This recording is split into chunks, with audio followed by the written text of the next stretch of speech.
Teman bongkar profesi wanita yang tewas di dalam lemari. Kasus kematian Resti Widya hingga kini masih menjadi misteri. Perempuan berusia 30 tahun itu diduga kuat menjadi korban pembunuhan usai jasadnya ditemukan di dalam lemari kamar kosannya yang berlokasi di kawasan Pakuan Baru, Kecamatan Jambi Selatan, Kota Jambi pada Rabu, tanggal 25 September tahun 2024, malam. Wanita asal Serang, Banten itu diketahui sudah lama tinggal menetap di Jambi. Belakangan, profesi Resti Widya pun dibocorkan oleh teman dekatnya. WD bercerita, jika Resti selama ini kerap berpindah-pindah tempat kosan. Dia dulu di kosan di daerah Handil, terus pindah lagi, ucap WD dikutip dari Tribun Jambi. Menurut kabar yang beredar, jika korban Resti kerap menerima tamu yang didapat dari aplikasi online. Diduga, wanita yang tewas dalam lemari itu merupakan gadis open bo. Sang sahabat pun tak menapik hal tersebut. Kurang tahu juga bang, tapi dapat informasi gitu sih, tambahnya. Bahkan, saat terakhir kali berkomunikasi dengan ibu angkatannya, korban Resti mengaku akan kedatangan tamu.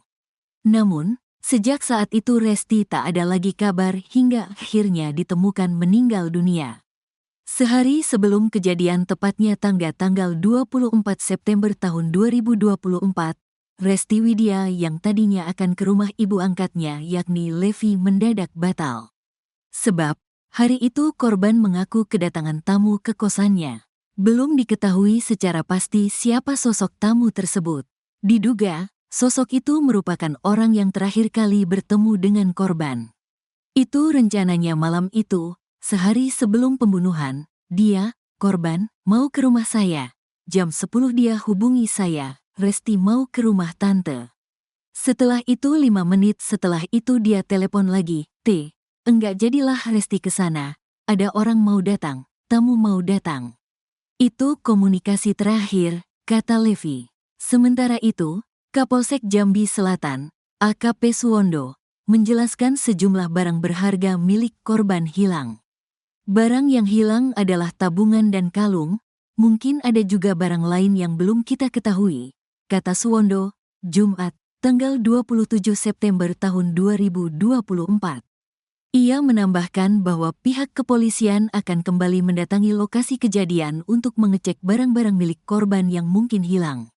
Mungkin ada barang lain, makanya kita akan ulang lagi ke TKP, ujarnya. Menurutnya, saat ini penyidik telah mengumpulkan keterangan dari para saksi di tempat kejadian. Keterangan dari 12 saksi sudah kita ambil, katanya. Suwondo juga menyebut bahwa pihak keluarga korban setuju untuk dilakukan otopsi oleh dokter forensik setelah jasadnya tiba di Jambi. Pihak keluarga menyetujui otopsi setelah sampai di Jambi dari Banten, sebutnya.